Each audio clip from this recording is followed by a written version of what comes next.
Welcome to the Popcorn Talk Network, for the online broadcast network that features movie discussion, news, and interviews.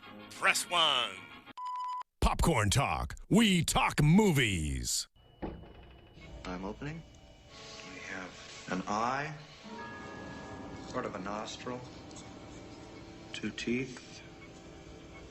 One of the teeth has a small cavity. Close call, folks, but I think we got here just in time. Presented by Maria Menounos and Kevin Undergaro. This is Anatomy of a Movie.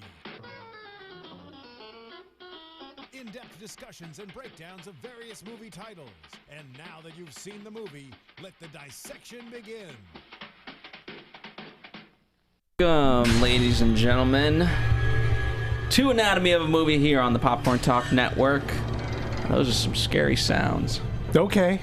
That means Yes. we're in for a scary movie. We're talking, of course, the scary movie of 2015 that comes out before Insidious 3. Yeah, good for them. That was smart planning. There you go. So, we're doing Poltergeist. Wow, that was a quick little sound bite. Was that a sound bite or a song? Anyway, we're talking Poltergeist, the 2015 film, alongside Demetri Panos. Hello, movie fans. I am Phil Svitek, and you can call us the horror division because, I don't know, I enjoy the horror genre. As long as the film's good, it has to be a good one. I don't watch every single horror film. Yeah, just like any other genre, you take the good with the bad. I love the horror genre. Yeah, I mean, there's some pretty shitty horror movies out there. But there are some fantastic ones. And when you're in a really good horror movie, that's to me, I put that on the level of watching a great comedy at a movie theater. Mm-hmm. Like, it's laughter is infectious, but so isn't fear. Like, it's in a great horror movie is like riding a great roller coaster. It ratchets up, it ratchets, and you go up, and then the scare comes. And to be sitting in a movie theater and see people jump up and wave, sort of kind of like that. That's a great feeling where it's that cathartic release of either a scream or the jump. It's an awesome feeling. And when you share that communally, in a big theater, yeah, it's awesome. Yeah, you're just grabbing the guy next to you, just like, it's happened. I went to a horror movie one time a while ago, and the woman screamed and she jumped and literally knocked the popcorn out of my best friend's hand, and popcorn went flying everywhere.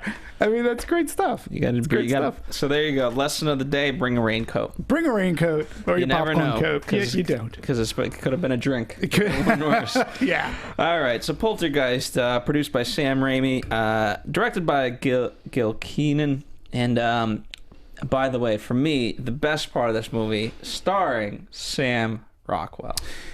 Yeah, he stole the show. I love Sam Rockwell.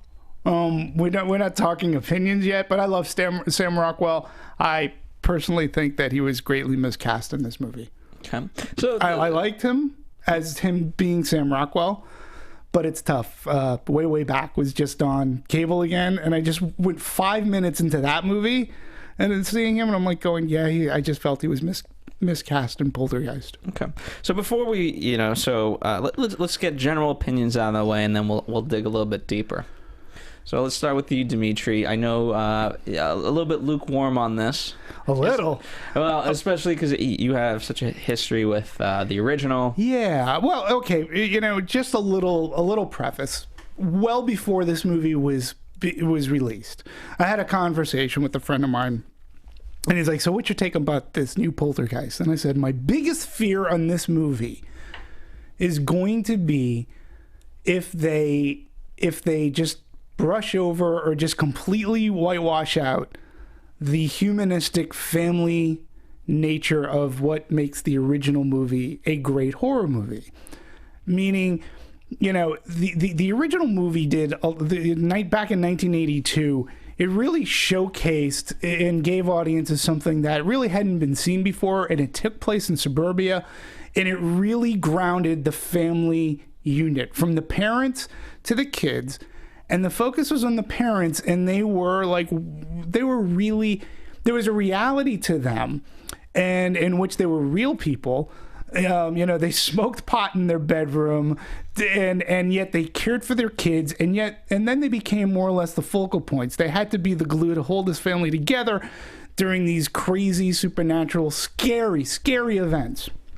And I'm like, this movie, if they capture that, then they're going to be halfway there. They will at least have gotten what Poltergeist, the first movie, is all about.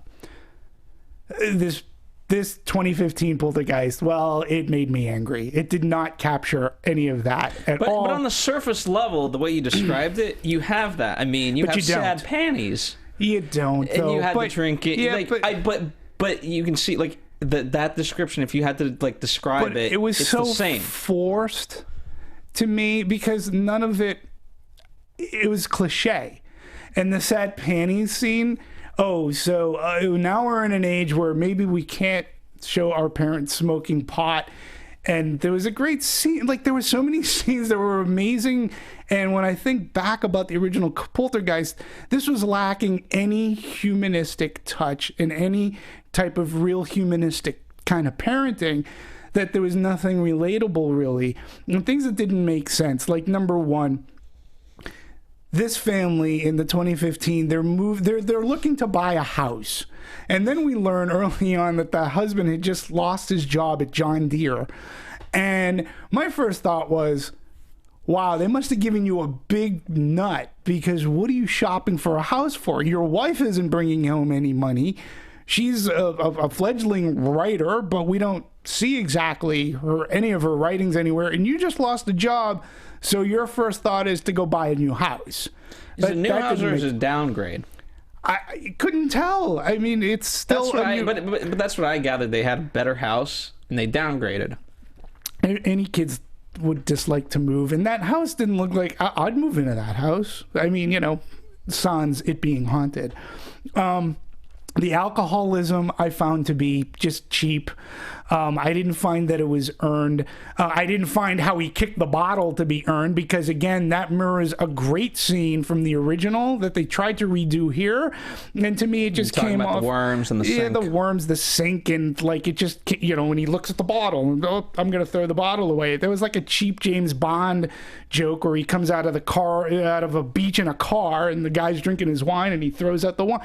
I didn't find that any of the parental or any of the humanistic touch was very much earned at all. And then they took the focus away from the parents and focused it on the kids, particularly the 12-year-old boy.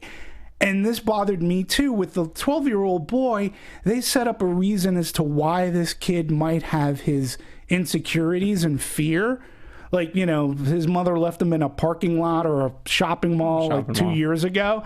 And my whole thing is, what about him just being 12 years old? Like, when you're a young boy, you're afraid of a lot of things. You might be afraid of being left alone in a mall. You might be afraid of the dark, period.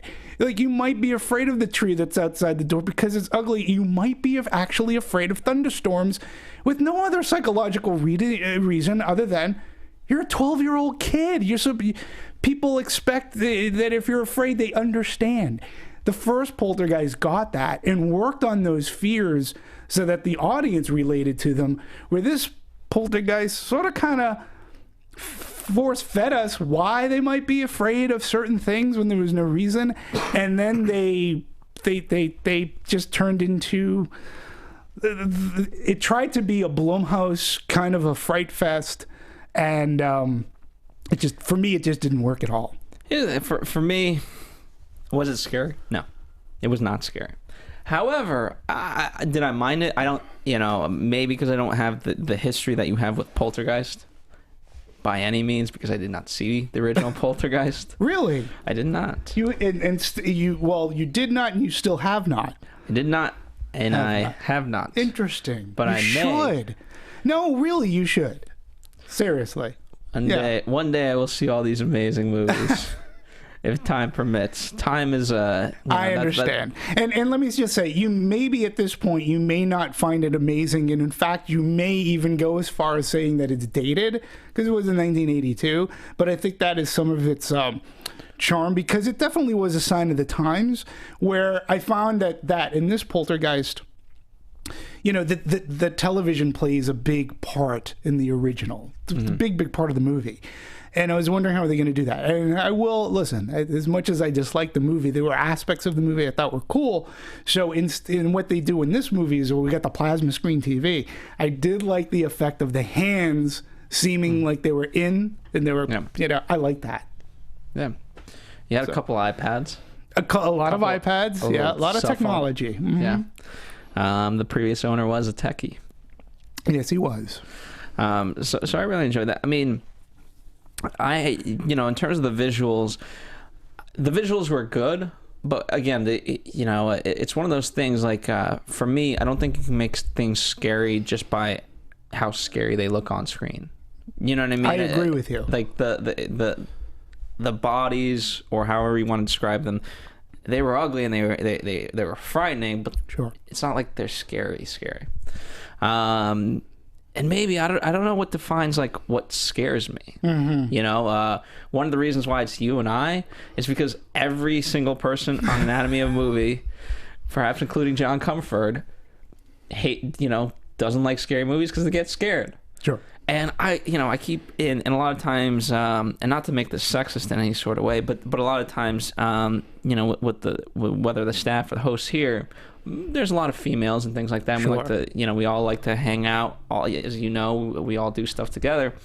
Yeah. And I said, let's go see this movie, and they just don't want to see scary movies. No, they did not. And I'm like, guys, it's not scary.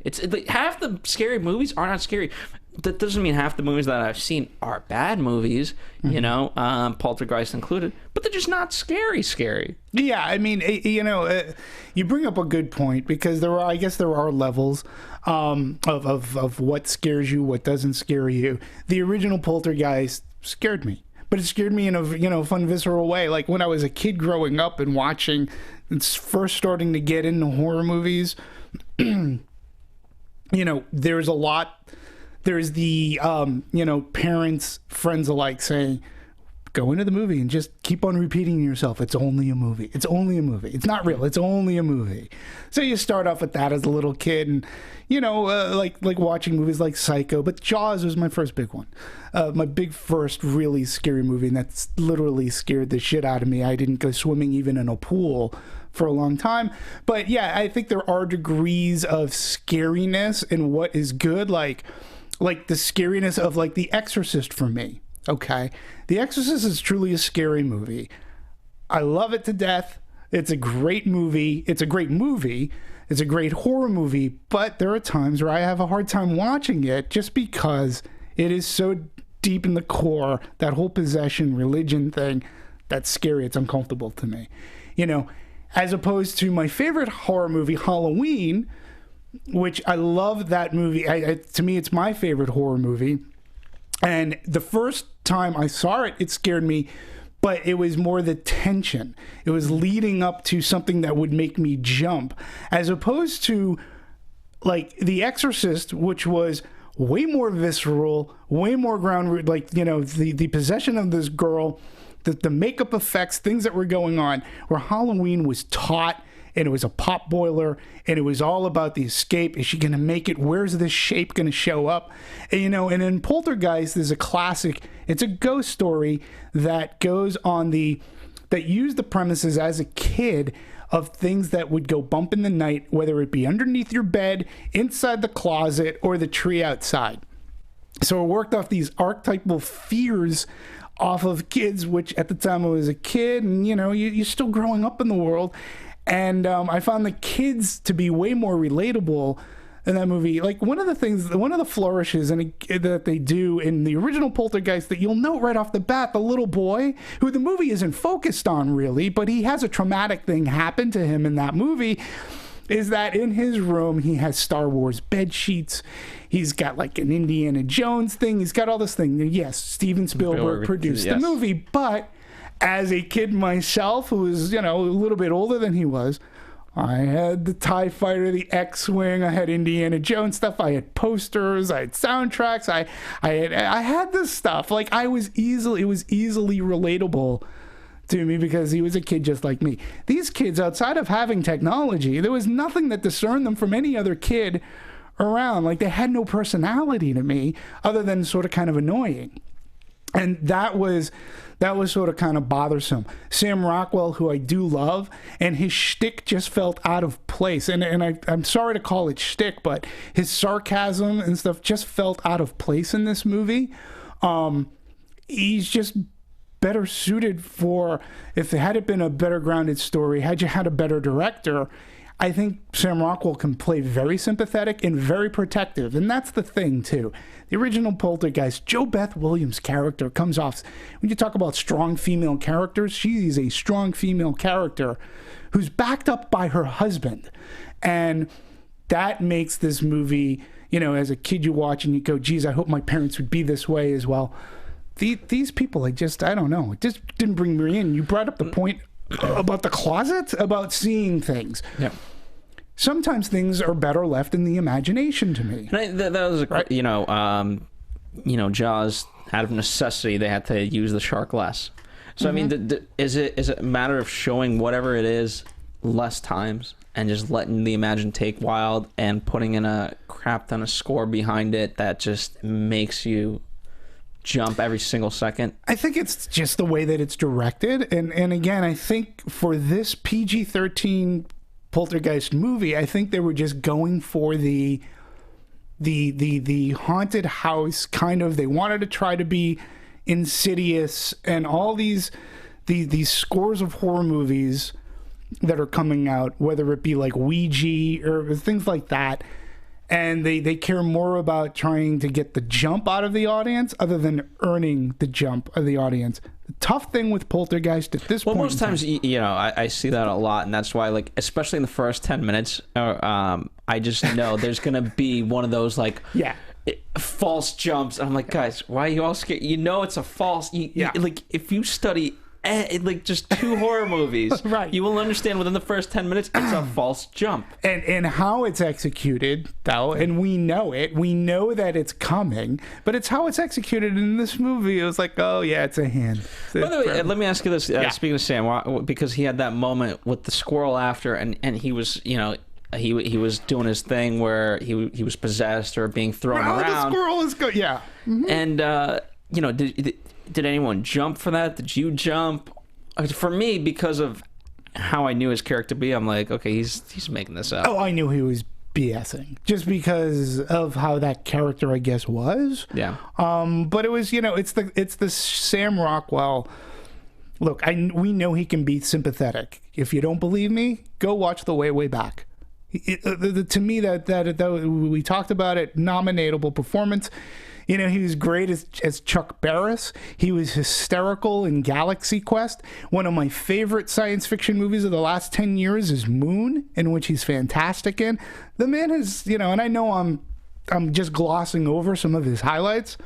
I just felt in this movie, it just didn't carry. There was nothing for him.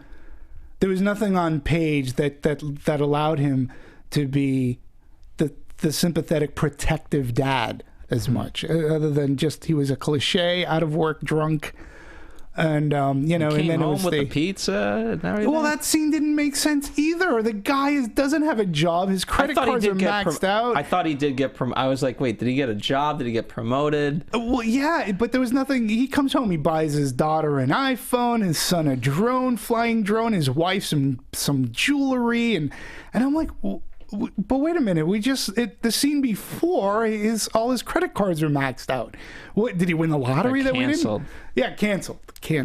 Even worse. So, which, by the way, I mean, that actually was a funny scene. It's like, this card is canceled too. Man. I mean, so yeah. I don't know. I just felt that it was very cliche, and then it would set you something up, and then did something completely opposite. Mm. And the other thing that bothered me too is the twist. Like, to you, it wasn't a twist.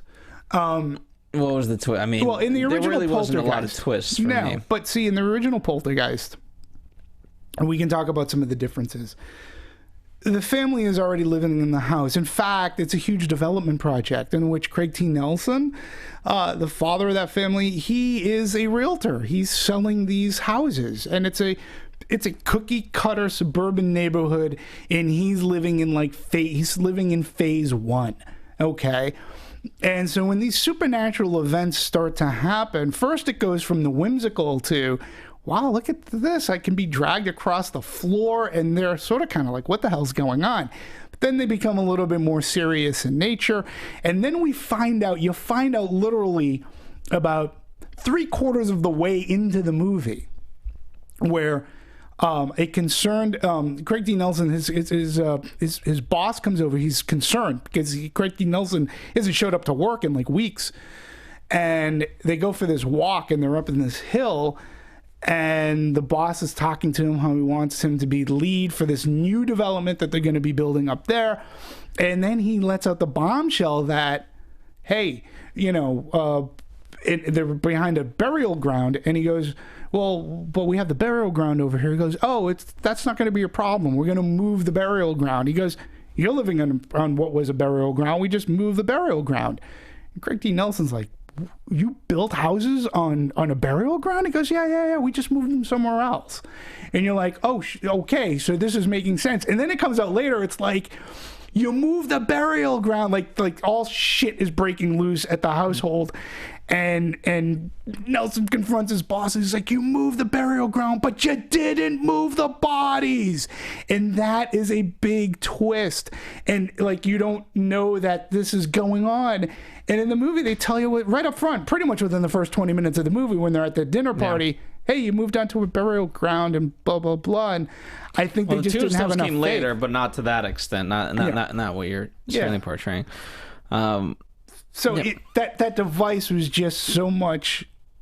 Maybe they were relying on too many people having familiarity with the original. I don't know. I think so. I think to a degree, yeah. Yeah. This movie makes. I love when the daughter's watching the TV. Right, and of course it's the haunted house guy, and he's gonna come back later. And other movies have used this technique of like, it's just funny to me, a teenage girl watching this, and of course it comes back later. Yeah. And the twist being that it's former lovers. They're not husband and wife, but they're former lovers. Now rekindling to an extent. Yeah.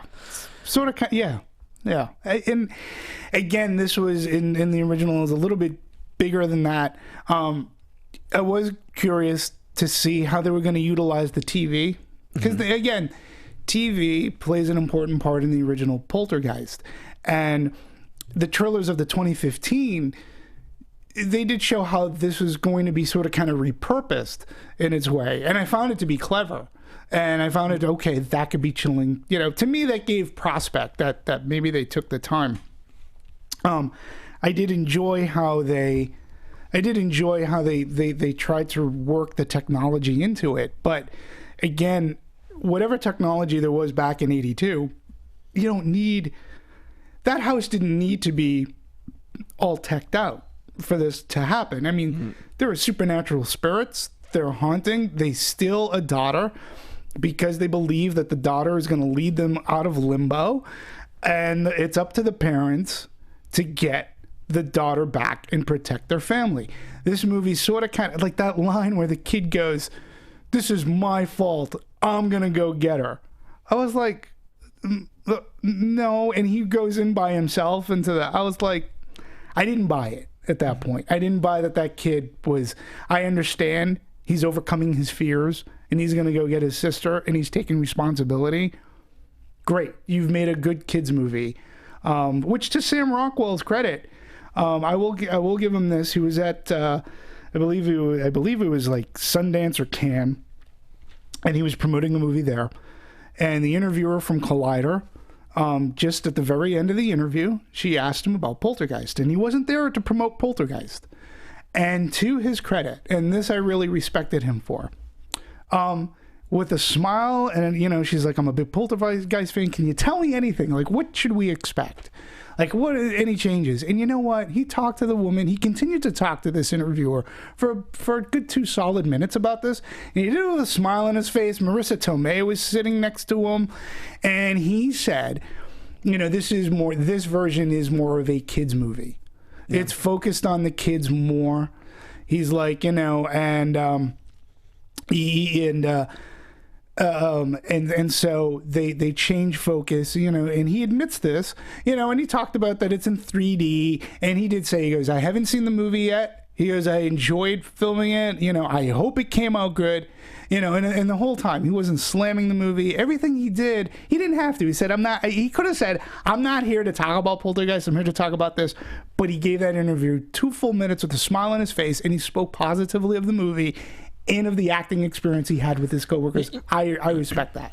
I think, the way I could best describe it, you're right. Again, it's not scary, so therefore it's more of a kid's movie in that regard. It felt fast at the end, and so I think this is one of those movies that if you just watch, you can consume, and then that's it. You will not have further interaction with this movie in that way. It's just, okay, you want to spend 90 minutes watching something that you could enjoy in the moment, but it was 90 minutes. And again, I remember, I sound like the old codger, but again, watching the original Poltergeist, I'm going to get into I want to do some comparisons between when this was released and the year that it was released and what that year meant to movies and such. But walking out of that with my high school friends and whatnot, we could relate. We could say, oh my God, there was a tender scene that was completely taken out of this. I don't know if anybody who's watching, maybe when you were a young kid, you were afraid of thunderstorms. If you didn't understand what a thunderstorm was, the loud sound could, scare you. This was a big part of the original, and there's this great scene, and in fact, it taught me how to gauge thunderstorms and how far or close they are. But it was used to a great horror. It was used to great effect in which Craig T. Nelson goes into the son's bedroom, and there's a big thunderstorm, and he's like, "Hey, there's nothing to be afraid about, son." He's like, "Look," he goes, "I can tell you how far away it is." He goes, "Every time you see lightning, start counting 1, 2, 3. When you hear thunder," he goes, they counted up to 3. He goes, "All right, the next time, I bet you it's going to be farther away. And they're like, when you count, I bet you're going to get to 4 or 5. And the farther you can count out, the farther away that thunderstorm is going to go." And it was a really touching moment between father and son. Father leaves, and then there's this huge crack of thunder, and it cuts to parents' bedroom, and the kids are sleeping with the parents. Like, this is a great scene. There was none of that. It was gone in this movie, and yet they had the thunderstorms, but they already set up that this kid has insecurities to begin with, and that he was going to be afraid of everything. The tree sequence as well. I don't know, just very missed opportunity. You had a great tent pole. You had a great roadmap. I don't know.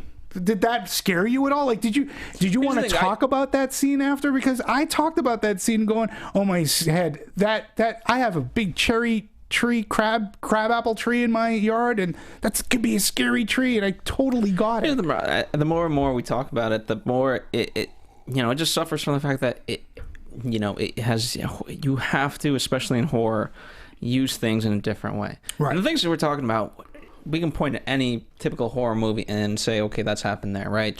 Scary tree, someone walking around the corner, TV, closet, this and that. And so it's all thunderstorms. It's all been done. So what originality are you going to bring to it? So again, if this movie came out in 1945, it might be the world's scariest movie in the world. No, absolutely. And we are jaded. We are jaded as an audience to that.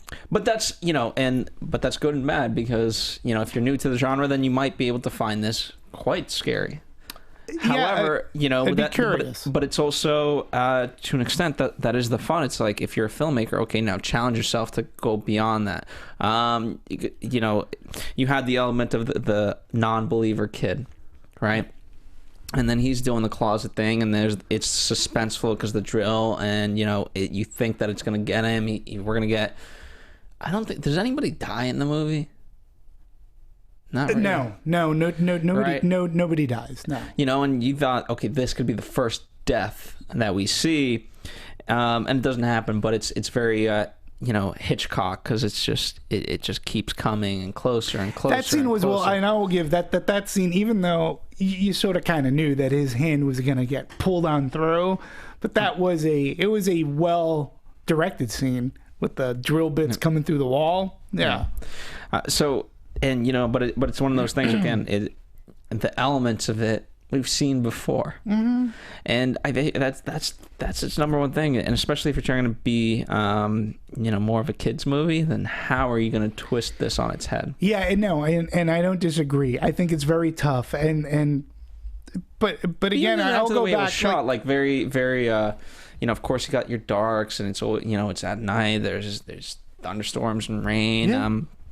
And so you're playing. You got your lights and your shadows, and you're playing with that. I mean, it all looked very, very good. And unlike this isn't a Scorsese movie where you get the camera moving every time. Right. If you do, it's very, very slow onto the house. We got a lot of good establishing shots of suburbia, right? Sure, absolutely. In that regard, I would have liked to see the suspense build up in that way. I think you were right. Had we not known it was on a burial ground, but you make hints towards it. I thought the little bone at the beginning, I thought that was a good little thing, nugget. And then eventually the bone at the beginning. You mean finding planting. Right. And had you kind of had more clues throughout, and that was like the big reveal that would have been, but you play it one of two ways. You give the audience the dramatic irony, or you don't. Yeah, I mean it's interesting, and even before the original Poltergeist had come out, there were haunted house stories, 56, House on Haunted Hill. Robert Wise directed a great haunted house movie, the title of which escapes me, but and then you're right, Poltergeist gave audiences at that time something that they really hadn't seen before.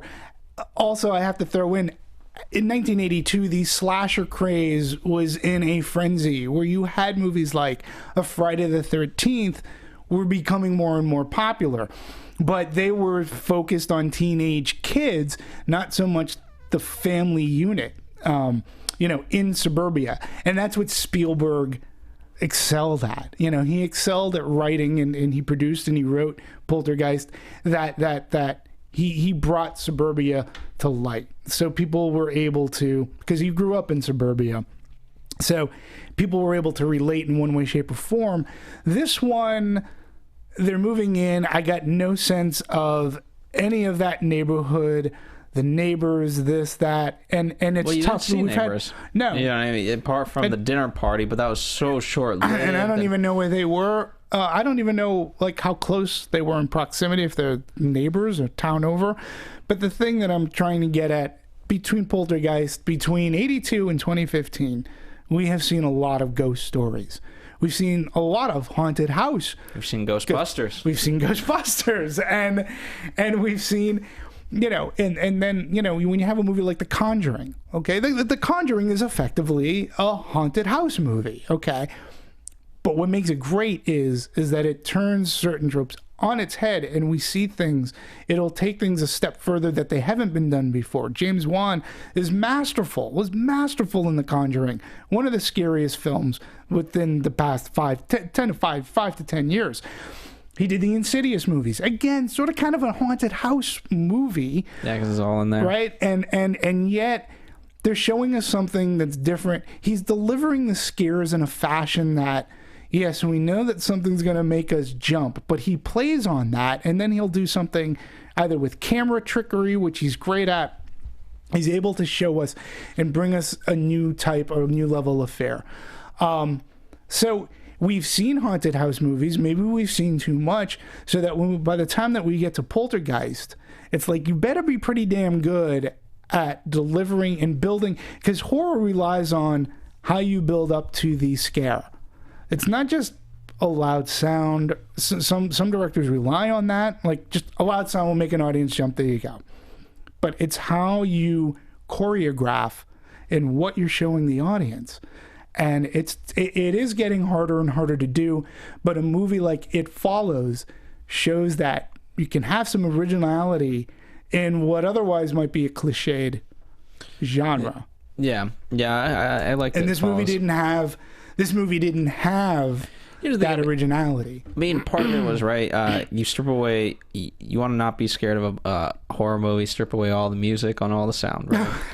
But I would argue at the same time, there's still, you can look at the images and still be you can see why it would be scary as you build upon that, right? You can't just all of a sudden just use music and sound as a crutch. And I felt at times this did do that, because I'm looking at the visual, I'm like, if it wasn't for this sound, this is nothing. Right. This is nothing. Nothing's going on. Right. You know, you just got a couple of, you got a ball rolling down. That's it. And so I felt, even visually, with the editing, they did use some things. They just relied on the music and stuff too much as a crutch. Yeah, and you're right. I think you could have tightened it a little bit, ironically, even though it is 90 minutes. And I think the ending should have been a little bit longer. I think you could have spent time there and gotten rid of some of the earlier stuff. Again, I just have to urge you, find it somewhere and try to see the original. Now, the original... I'm sure it's not hard. I'm sure I can get it. Because, okay, I mean, we'll talk. The original was, quote-unquote, directed by Tobe Hooper, who brought us the Texas Chainsaw Massacre. But it is heavily rumored that Spielberg did most of the heavy lifting on that movie. So, you have different talented directors. The gentleman who directed this film is the guy that, Lucy O'Brien, the director of the upcoming Poltergeist reboot. This guy is known for delivering an animated movie called Monster House. Okay. This was, I believe, a DreamWorks movie. Now, this movie, as a kid's horror movie, this movie played on those tropes that kids are afraid of. I don't know if you ever saw this. It's a very well done animated movie that, for horror fans, if you're a horror fan, you're going to like this movie. Not because it's animated, so it's not going to scare the socks off you, but you're going to get it. You're going to identify with these kids. And I don't know, maybe that was one of his calling cards that Sam Raimi had said, hey, come on in, we got a script. Look, his directing chops were okay at best. I just felt that from a script wise, they could have said, we don't need to go into the closet. We know that the closet is scary and that it's this conduit. We're going to save something for the end of the movie, just like you had a roadmap to do it. And they really went off road a lot, and not to very ill effect. It didn't work too well. And again, I think it's a problem. You shouldn't remake good movies. You shouldn't make what were already really good movies to begin with. Like that should be a rule. Like, just, I don't have to remake this movie. Why doesn't MGM just re-release this movie? But I think MGM just saw an opportunity. They could do it sort of on the cheap. So let's talk marketing. Let's talk reception. Let's talk critics and fans and all of that, because this is 2 weeks ahead of Insidious 3. Yeah. Is that bold or not? I think, is it bold? I think they know what they had. Mm-hmm. And let's not, Insidious has, like, really, when you look at Insidious, it has done something. It surprised a lot of people. The first one, the second one, and I'm surprised it's still going. Like, I love the second one. Same here. But I was like, how are you what is the third one? Yeah, I mean, I just don't know. Yeah, I'm right there with you, and I just think they saw what they had in Insidious. Now they're onto the third movie. They've had some success, and they probably feel that this will be successful too. So why don't we open up a Memorial Day weekend? We can get a jump on Insidious 3.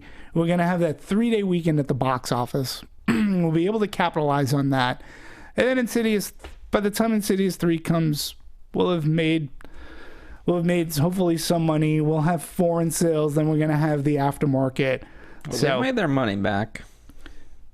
Yeah, I mean, budget without the non-P&A, $30 million. It was $45 million estimated. Overall. I'm going to say, yeah, because, well, I'll put it to you this way. The total budget, including the hard drives and advertising, was $62 million.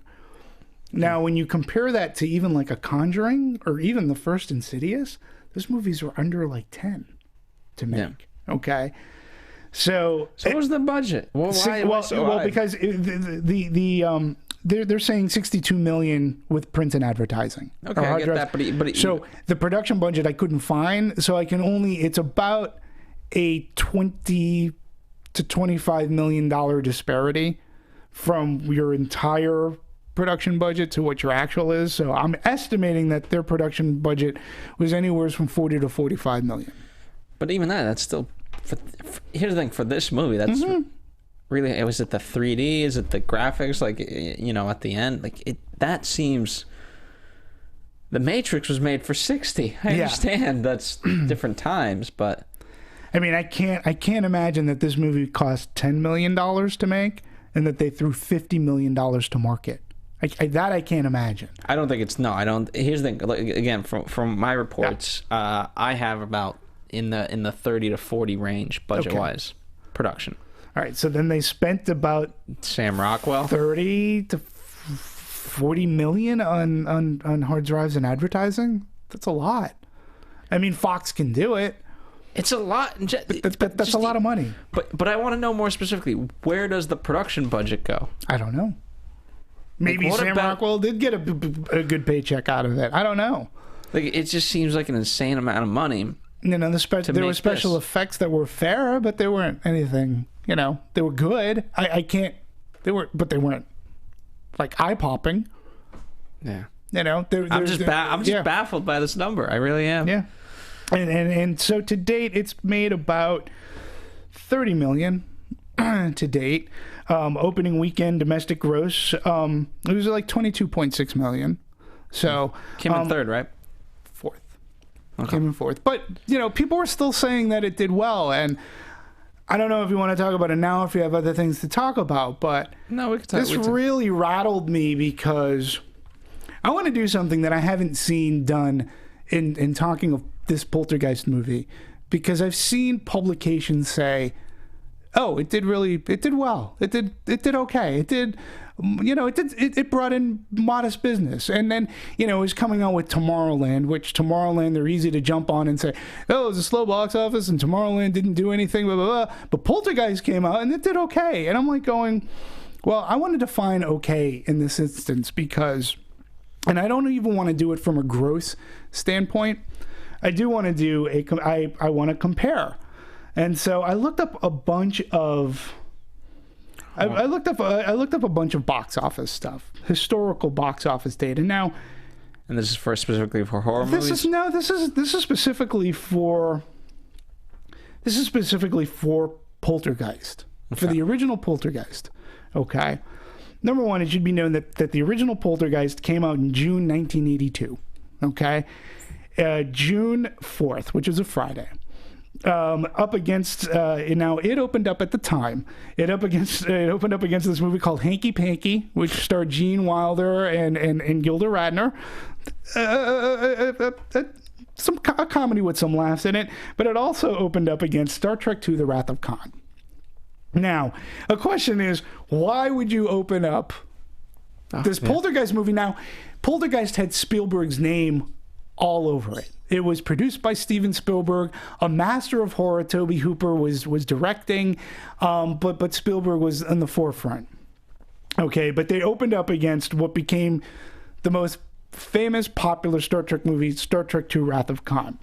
Now, the following weekend, okay, which was Friday the 11th in June, then you had this little movie called E.T. the Extraterrestrial open up. Now, granted, nobody knew at the time that E.T. was going to be the first movie to ever reach $300 million plus. But, you know, you get this horror movie by Spielberg. Then the following week, you've got Spielberg's E.T. But catch this. Poltergeist opened up on 890 locations when it first opened.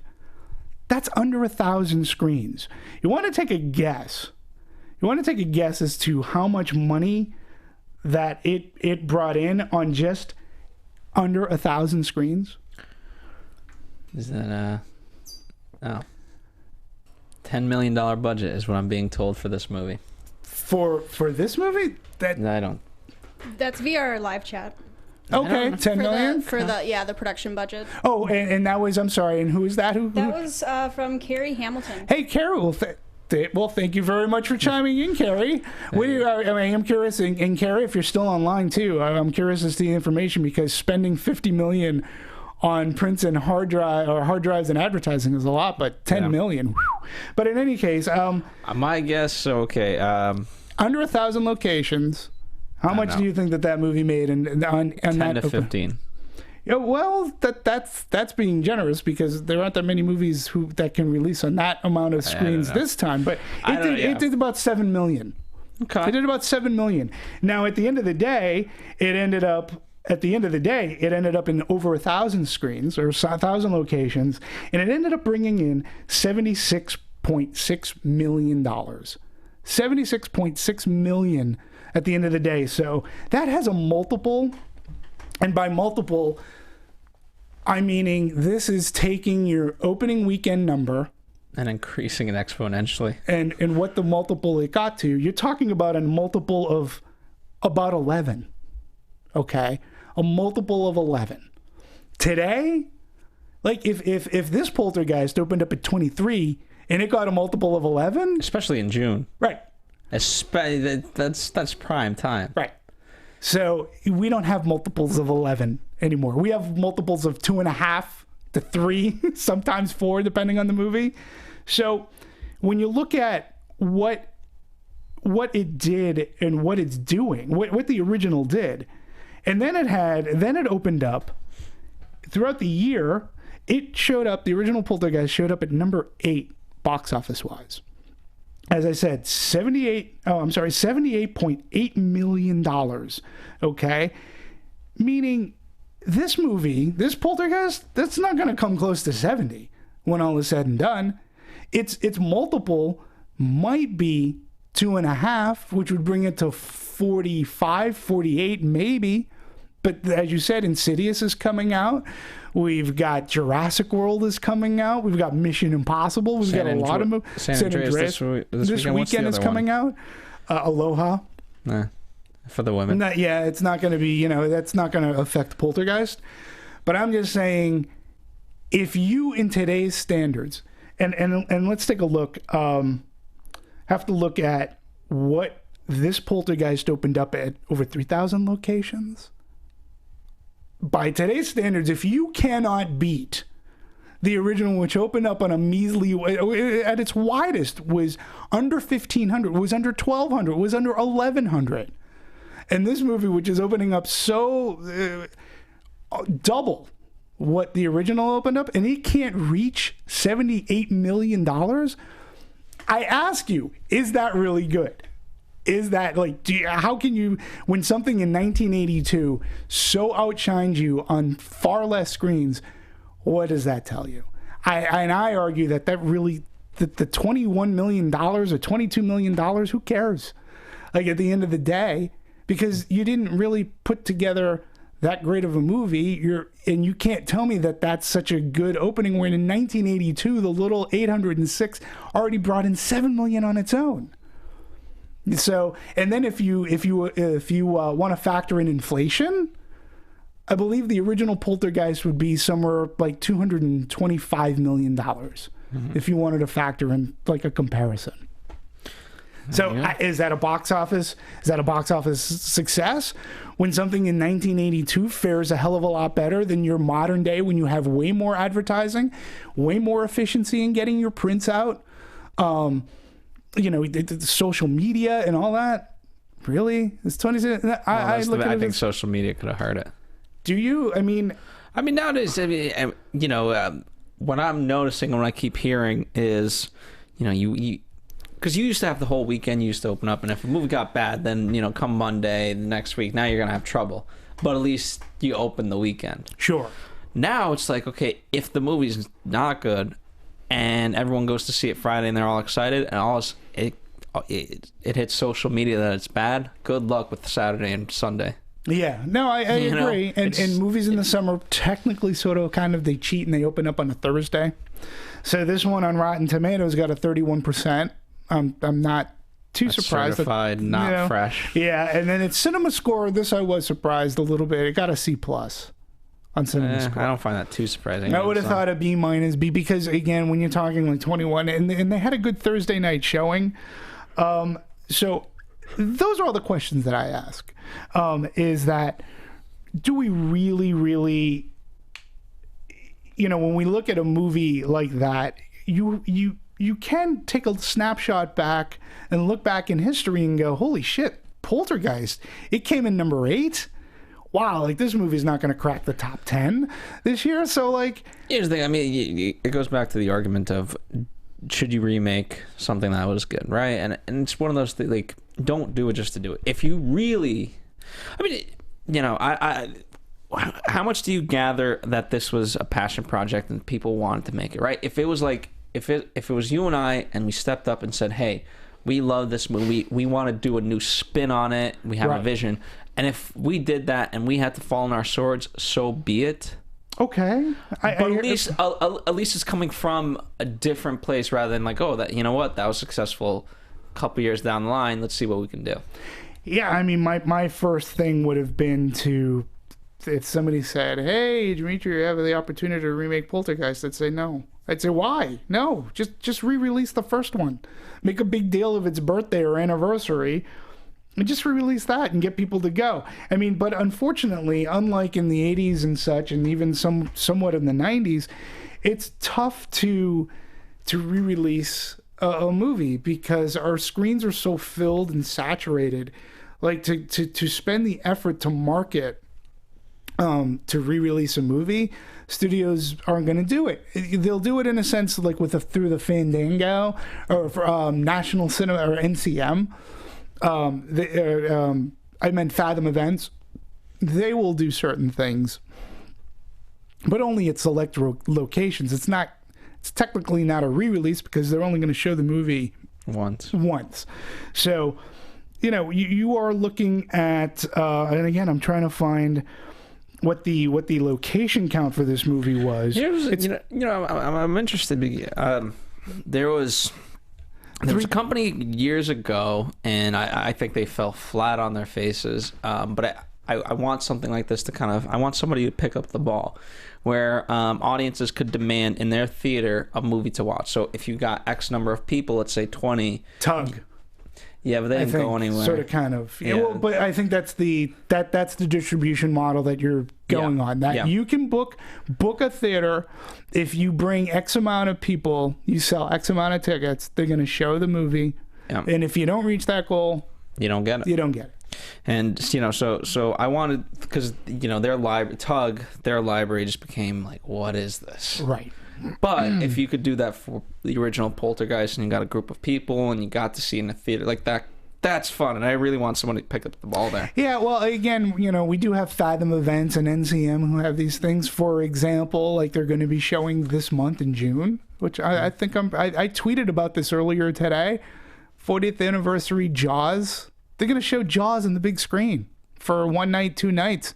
I'm pretty much just predisposed that I'm going to buy a ticket for this because I haven't seen Jaws on a big screen in forever. And this is a movie that started it all. Like, I've seen Ghostbusters in this fashion. They did that with Ghostbusters.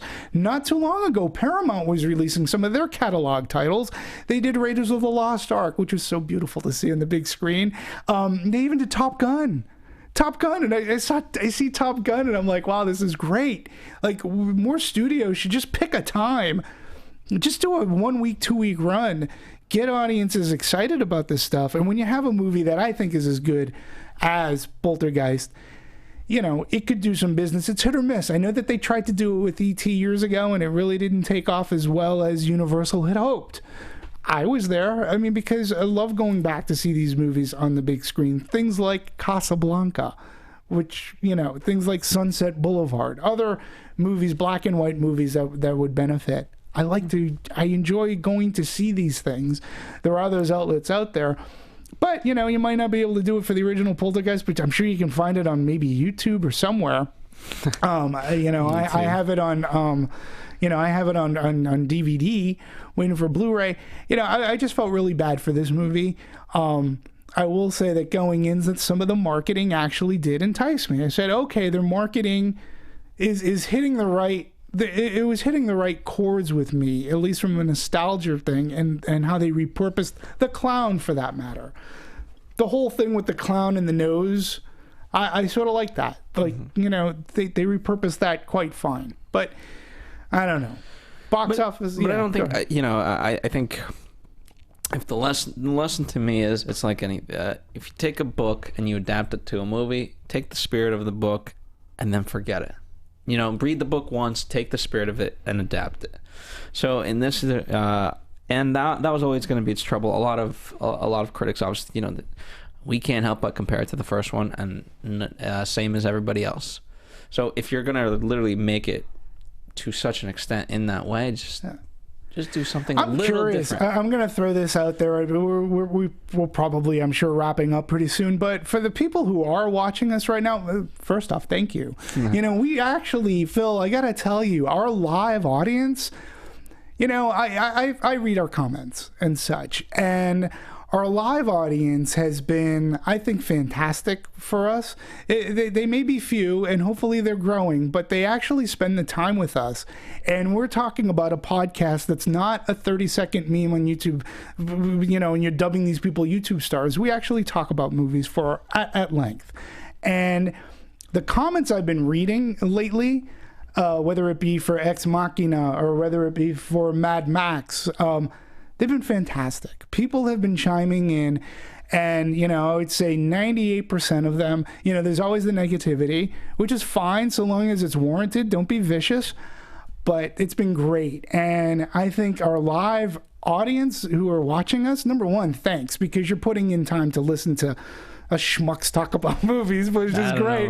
Well, but I'm just saying, this is such a wonderful opportunity. So I am curious that the people who are watching, if they went to this Poltergeist like you, without have seen the original. There were a couple of young kids. There were a couple I went to an AMC. There were a couple of young kids that I'm sure they did not see the original. You don't think they saw it in any iteration, whether on Turner Classic Movies, or you think that they were that young, huh? Not the kids that I saw it with. So I'm curious, and I don't know if Fox tried to do a breakdown. I'm sure there's information out there as to makeup of audience that has seen the original and not seen the original, and I'm curious. I mean, because as I always am, for those who did not see the original, like yourself, you said, "Hey, I sort of enjoyed this movie." I sort of enjoyed this. I consumed. How about this? I consumed the movie. Sure, but Does it go beyond that? Probably not. I didn't know you hadn't seen the original. So when you said that to me, I'm like, okay, I guess that to an extent makes sense. And I wonder if that audience that may not have seen the original and understood it, if they enjoyed it as well, because they could have. I understand that they're trying to grab a new audience, a younger audience. You're going PG-13. The original was, I think PG-13 existed back in 1982.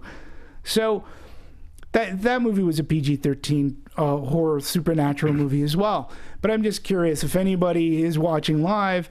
Let's take our own little straw poll and see, did you see the original? Had you seen the original? Did you see it recently because you were getting ready to see this Poltergeist? Or do you have no desire to see the original? Or have I bored you to death talking about the original?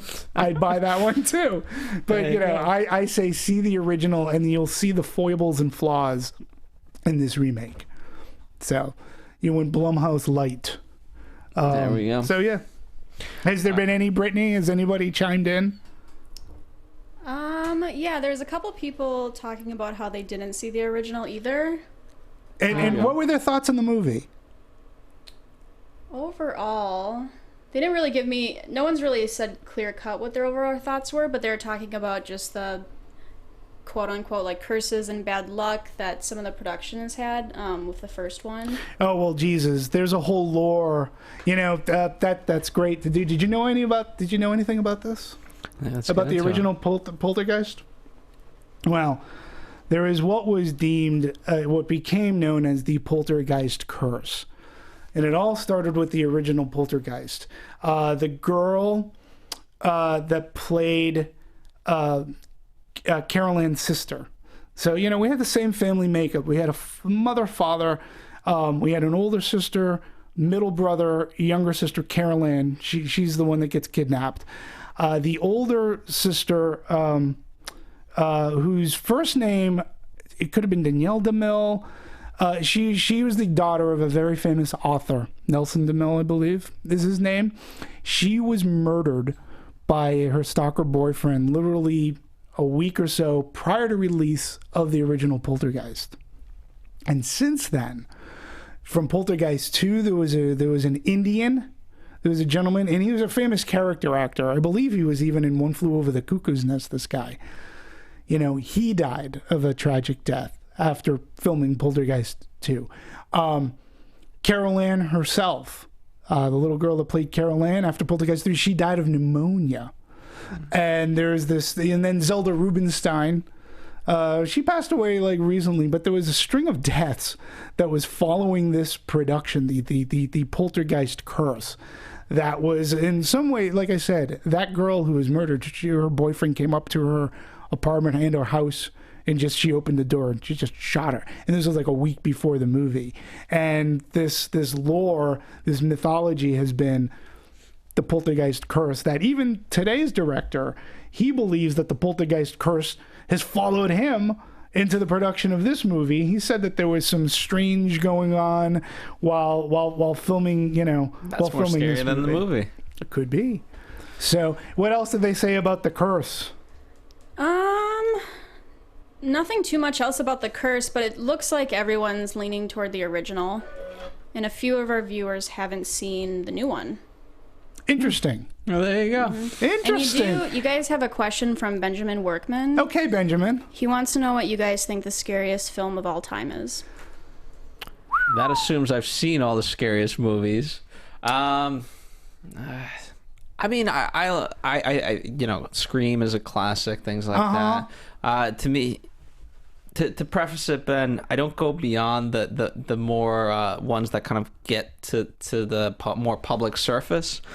So those are the ones I'm aware of, and I very much jumped the bandwagon when it is a good movie. So like Insidious, I wasn't there right from the start, but as soon as it came to existence of like, oh, this is a good movie, I'm like, all right, yeah, let's go see it. Yeah. And then now I'm really excited to see Insidious 3 because of that. I'll let you answer first because I don't know. Well, Ben, you ask a great question, and this is one that's awesome to be sitting around a bar having some beers and some buffalo wings and whatnot. For me, as I said, my favorite horror movie is Halloween. I love that movie from beginning to end, and the more I watch it, the more I actually, believe it or not, even after all the times I've watched it, I still pick out things that just had struck me differently. So I love the movie Halloween. But with that said, I mean, The Exorcist to me is still a pretty damn scary movie. I'm a really huge fan of John Carpenter's The Fog. I think that's a classic ghost tale, and I think it's underrated. I also love The Thing. The Thing is great, but the original Thing is a fantastic horror movie to watch as well. Of recent years, like I said, I believe The Conjuring is definitely one of the scariest ghost stories to come out within the past 10 years. I was really a big fan of Sinister. I think Sinister delivered some great chills and jumps. And when you talk about being on a roller coaster, that movie really delivered the ride. I'm trying to think of some other recent horror movies that have come out. I wasn't such a big fan of like the Annabelle or whatnot. Oh, Insidious surprised me. I was very pleasantly surprised about what Insidious, how it delivered its chills. If you want to go into more gore fest, I wouldn't necessarily call them favorites, but they're fun movies to watch, like Cabin Fever. Eli Roth took his cues from the 80s, and he just made a great, fun splatterfest. Movies like that I enjoy. I had the privilege to work on and with the Saw movies, and when Saw came out and what that did to revitalize the horror genre at the time, I thought was amazing. And another fun horror movie to watch, and it's a remake, is My Bloody Valentine in 3D. Look, if you're going to remake a movie, remake a cult movie that like 10 people saw back in its initial release, and just do it good. And I think My Bloody Valentine 3D is a blast. Is it great? No, but man, first rated R horror movie to come out, and man, it used 3Ds to such good effect. It was just a lot of fun. I do enjoy the Friday the 13th movies. I don't find them scary, so to speak, but they are fun. But just going back to that initial question, my favorite horror movie is Halloween. There you go. Yep. So I gave you enough filler to think of something. You know what? What are some of them? No, you know what? I'm gonna throw out something different. So this is not gonna answer the question. Okay. But I remember when Hostel came out. Sure. Everyone on Earth kept asking me, "Is this what Americans think of us here in Prague?" And I'm like, no. But yeah, because everyone I know in Europe had seen that movie. Yeah. Hostel, again, I was at Lionsgate at the time. And Hostel was one of those movies. Okay, let me give you since we're talking about horror, if you don't mind digressing off of Poltergeist, sort of a fun. We've digressed for the past 10 minutes. I know, so if you're with us, you're with us. If you're not, and maybe in October we should just have a horror panel. But okay, interesting story about Hostel. When it came time to marketing, it was a really difficult movie to market, and it's not exactly knowing who was going to show up. It was a harsh movie to watch. It's pretty sick and twisted. And Eli Roth, who's friends with Quentin Tarantino, as the story goes, really liked the movie, and we got him to put his name on the movie, which helped in the marketing sense because, yeah, it just helped like market that movie. It's almost like putting Wes Craven's name on something, like Wes Craven used to do that almost to the point where he lessened he watered down his brand, so to speak. But we had no idea Hostel was going to hit such a nerve, and I mean a box office nerve. It did really well, and that's a sick and twisted movie. Eli Roth is a Bostonian who made good. It's not one of my favorite horror movies, but it surely left its imprint in that genre. So, as did Friday the 13th when that came out, and that was an offshoot of Halloween. It's like, oh, what else can we do? If there's another, there was Friday the 13th, and then there was Silent Night, Deadly Night, probably one of them, still today, the most reviled horror movies of all time. Not very good, very cheap, but very fun to watch in its really bad way. So, but you mentioned Scream. I like the original, and even when Scream 4 came out, I thought they did a good job because they balanced. I mean, it had a tremendous amount of comedy, and yet they still did stuff very originally. And it turned horror on its heels. Yeah. Did Ben, by any chance, did he write what his favorite horror movie is? Let me check here. He had to leave. Oh, bummer. But it looks like before he left, he said, and I would agree with him on this, The Descent. Okay. Oh, The Descent, another really good, that's a good movie. And again, this is, I was fortunate. Wrong Turn. I remember Wrong Turn. Wrong Turn. Elijah Dushku. Yeah, I don't know it's not that great a movie, but I just remember rewatching a lot of times with friends. So that was the and I have to say too, we talked about Hostel. I mentioned Cabin Fever, The Descent. I was fortunate to work at Lionsgate at a time when, it was really horror movies were building up that studio. And The Descent was one of those movies that was fresh. It was original. It earned its jumps and scares. It was a good movie. And then we also released movies like Open Water. I do highly recommend that if you haven't seen it, go watch the French version of Haute Tension, which translated an American version called High Tension, but we Americanized it. And by Americanized it, they didn't think audiences would get a foreign horror movie, so they dubbed it. It's not a very good dub, not a very good cut of the movie, but go see the original French movie version, Haute Tension. It's a very, very well done, clever horror flick that earns its scares. You gotta earn the scare with me. Make it clever, and that's why something like The Conjuring, I think, really earns its scares. Did you end up seeing The Conjuring? I saw The Conjuring. Did it scare you? Did you jump? Yeah. So there you go. Very few scary movies. Any other great comments or anything anybody else wanted to ask about? Well, there's one question, and so I haven't seen. When will I shut up? No. This will be the last one. All right, last question was in regards to the new Poltergeist. Sure. Why couldn't the family just burn the house down with the clown inside? I mean, because part of that's just disrespectful.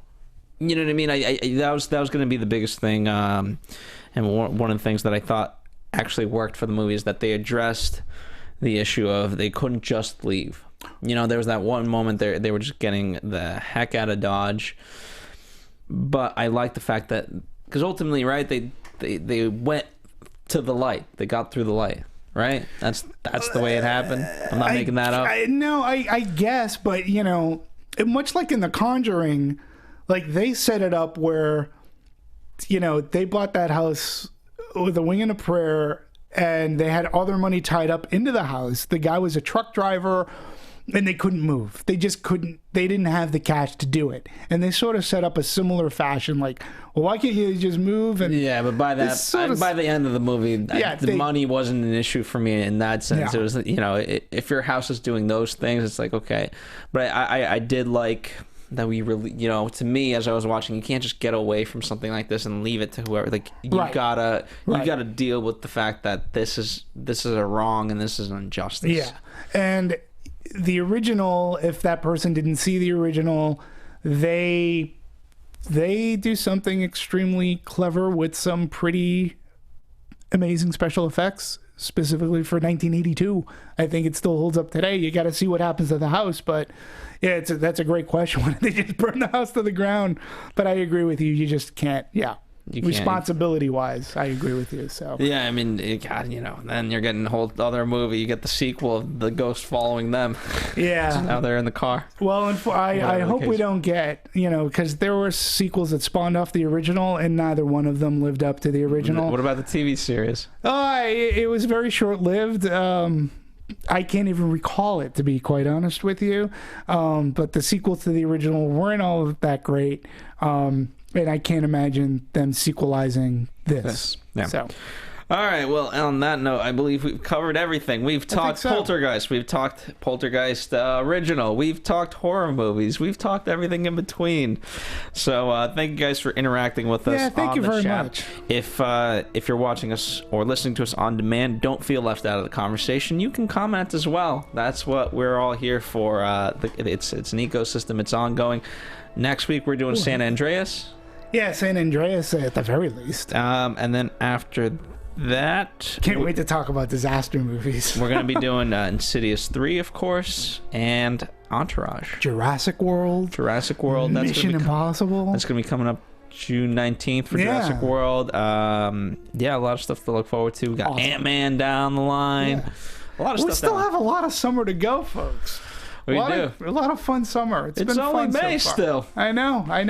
All right. It's been a lot of fun. On behalf of Demetri Panos, where you can be found at DMovies1701. Yes, and that's MOVIES.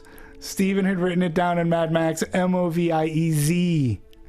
But it's MOVIES. So it's DMovies at 1701. Yeah, that's where you can tweet me. There you go. Follow me. Do whatever. Great. Love to have you on board. And of course, follow us here on Movie Anatomy. That's our Twitter. And of course, here at the Popcorn Talk Network, subscribe, rate, all that fun stuff, and share the wealth. Tell a friend. You know, we might not always do movies that you like, but in general, we cover a lot of movies. So you know what? If you miss a week, check back in. I'm sure there's a movie that you enjoyed. So, you know, being that you were the one, and it was Kevin too, like, this is an ongoing thing where you missed the movie at the theater. Shame on you if you did that.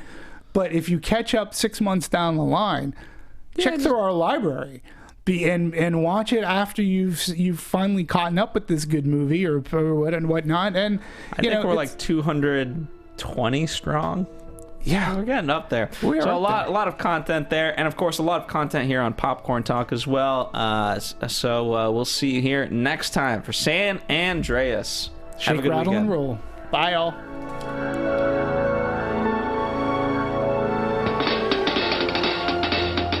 From producers Maria Menounos, Kevin Undergaro, Phil Svitek, and the rest of the Anatomy of a Movie staff, we would like to thank you for listening and subscribing to the show. If you have any questions or comments, feel free to email or tweet us. I'm Sir Richard Wentworth, and this has been Anatomy of a Movie. The views expressed herein are those of the hosts only and do not necessarily reflect the views of the Popcorn Talk Network or its owners or principals.